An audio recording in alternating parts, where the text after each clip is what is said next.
Hey, Jim. Well, you can see something's going on with the old Ford truck bed here.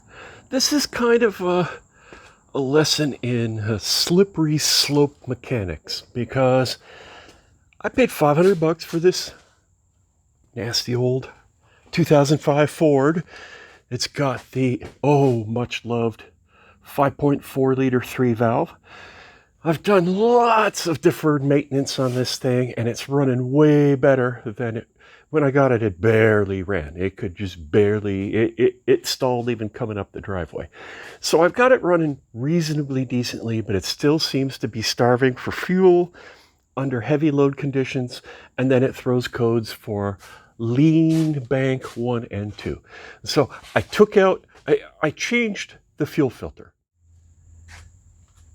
I did that a while ago, and I wasn't trying to be dramatic here. I just took, this is the original filter, and put it in this bowl because fuel was coming out of it, and that's what the tank end looked like. The engine side looks okay, but boy, look what's inside that fuel. I'm looking at the end of the actual fitting, and then if you look in this bowl, this is all I did was shake this a little bit and the fuel came out, and all of that crap is what ended up being there after the fuel evaporated. So I want to look at my fuel pump. As you might recall, this bed here is a little bit suspect.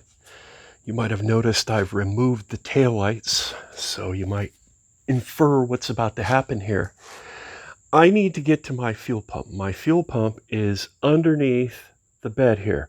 The fuel tank, the fuel pump's inside the fuel tank. Fuel tank's hanging somewhere right around here, and I have to unscrew this port on the top to get the whole assembly out. Most of the time, what you would do is you would undo a couple of straps underneath and drop the fuel tank. Hopefully it would be empty before you would do that. I have more than half a tank. I was thinking, okay, I'll just cut a section of this out. This whole bed's got to go anyway. And, yeah, the whole bed's got to go. So why not just make it go? So thus begins the slippery slope. I tried my impact wrench. I for a couple of days I've been putting PB blaster on all of the bolts. I've been going underneath on the creeper and spraying them from underneath, taking my pneumatic impact on them all, and not getting a single thing to budge. So I went after this one. I was successful. I went after this one kind of like a caveman. I just took my angle grinder and just went for it from the side. And as you can see, I got the washer quite a bit. The washer's kind of fused to the bolt, and I couldn't get them to separate until the very, very end. But I did get this one off, and it's loose. So then I tried to be a little more, intelligent. And instead of just going at it like a caveman from the side, I decided to make a bunch of cuts from the top, like this, like a pizza slicer, and slice, slice, slice in the head, and then come back after it with a sledgehammer and, and that ended up working okay. Still a lot of work. This one I got off in probably, 5 or 6 minutes, and caveman style, it took probably 10 or 12 minutes. But what separates modern man from a caveman? Fire. I realized I have an oxygen acetylene welding torch. And if one thing I know, it's that a rusted bolt cannot be stuck if it's liquid. Well, yeah, the tanks are kind of puny, but it should get the job done. So you can see I've got some water staged up there, and that's in case things get a little too hot. I need to cool them off. And then I've got a fire extinguisher in case things get way too hot. Hopefully they won't. So what I'm going to try to do, I think, and I reserve the right to update my approach as I try this, but the head of that rusted off thing, I'm just going to try to heat it up where it gets red hot. And once it gets red hot, I will, and it gets a little pool of liquid, then I will turn off my gas and use it as a poor man's cutting torch and just blow the whole top of this bolt off, the whole head. That's what I'm hoping. Let's try it and see what happens.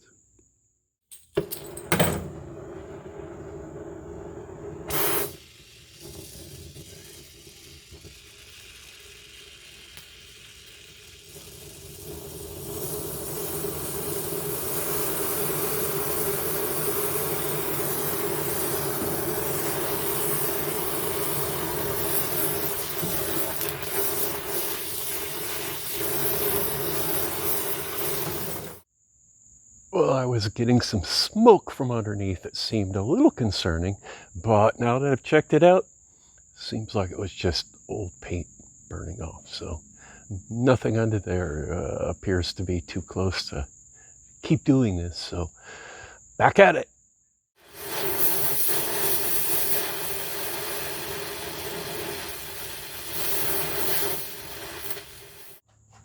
Well, that didn't work. All I really achieved there is welding it down better. So, why use a poor man's cutting torch when I have a real one? So let me approach this again with this monster. Okay, that worked. Wasn't quite as elegant as I was hoping, but it worked. We're all clear, good to go. Next one is that thing. You probably can't even see it. It's buried in corrosion. So I'm going to go for that one next. And then there's one more up there, I believe. And then I'm going to come around here to the passenger side where our fuel tank is underneath here. And when I do these three, I've got this piece of 1/4 inch. It's underlayment for tile, like Wonderboard sort of thing. 1/4 inch, completely non-flammable. So I'm going to use that as sort of a temporary heat shield where I'm going to put it up on top of my fuel tank anywhere where I'm about to work.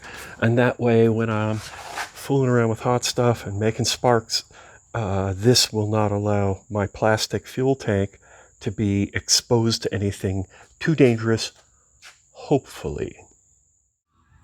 Okay, well, I tried 3 with the torch, and it seemed like it took pretty much as long with the grinder as if I hadn't used the torch at all. So I abandoned that approach as much as I wanted to go, fire, yeah.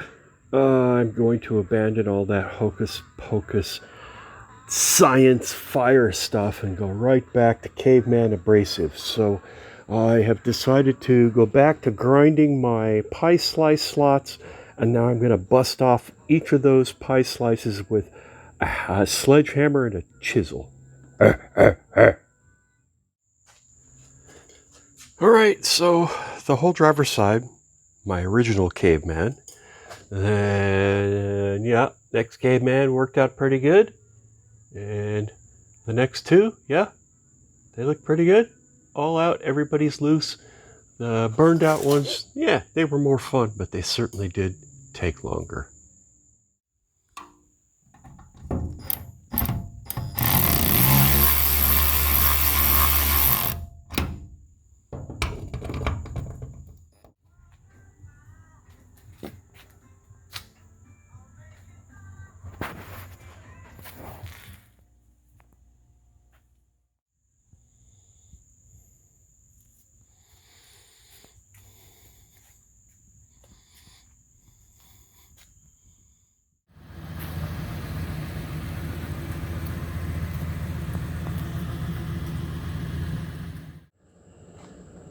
Okay, made it happen. Didn't go exactly as I had planned, but look at that.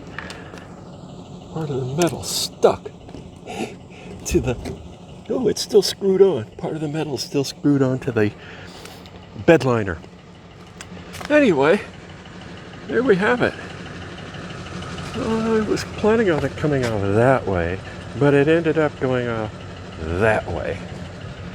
So, the rest of this, oh, I can see why the bolts wouldn't come out. Yikes. Oh yeah.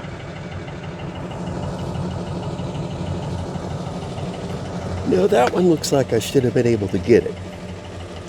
I just gave up too easy, I think. Yeah, that one not so much. All right. Well, let me clean up where I had it and maybe blow off some of this stuff and I'll bring it back in. Because I want to go in right there. Ooh, look at that diff cover. That looks a little corroded.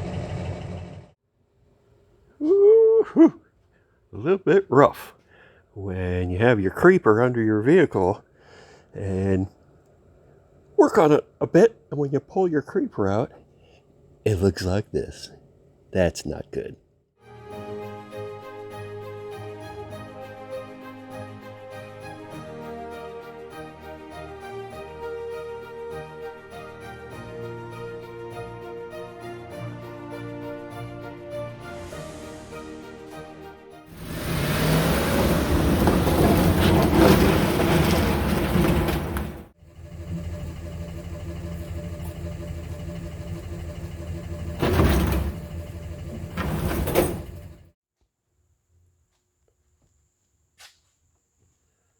Okay, cleaned up.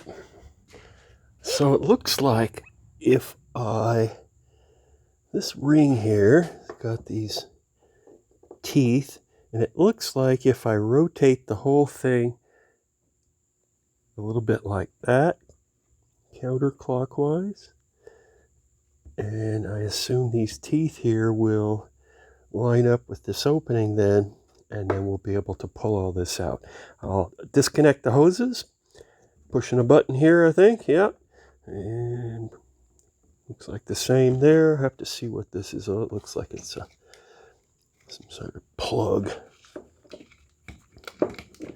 Anyway, before I do that, I'm going to try to get rid of these guys. And it looks like if I just cut right here on this bracket holds a nut on the bottom. I think if I just cut there and give it a tap, the whole thing should come out and I'll have my mounting holes back. That works.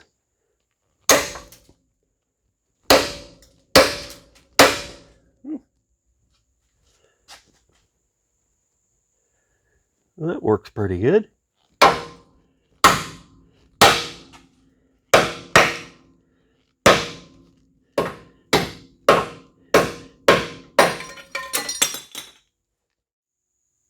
There they are. So now I have applied a bit of PB Blaster around. It looks like it's got a little hump right there that catches under here. So it's got a positive snap to it once it hits its home. Hopefully I'll be able to tap it here and there with a big screwdriver or something and a hammer and make it rotate without too much trouble. Yeah, without too much trouble. I tried all sorts of stuff. This thing was corroded on and it really wouldn't budge. And I cleaned out everything. I got all the little tab things to wiggle and it just wouldn't budge. So eventually I started trying to figure out what I actually needed. So I spent the time. I'm a terrible welder, sorry, but I took some time and I made this tool that actually fits into opposing slots. And then I got my beautiful wife Shannon to lean on the end of this extension handle, which bent a little bit, and then I wailed on it a few times with the hammer right there while I was making sure to hold it down. And I was holding it down so the teeth stayed tight in the teeth on this thing. So a couple of whacks with the hammer and doink, it came right off. So now I got to pull out the fuel tank, or the fuel pump. So it fits on there like that.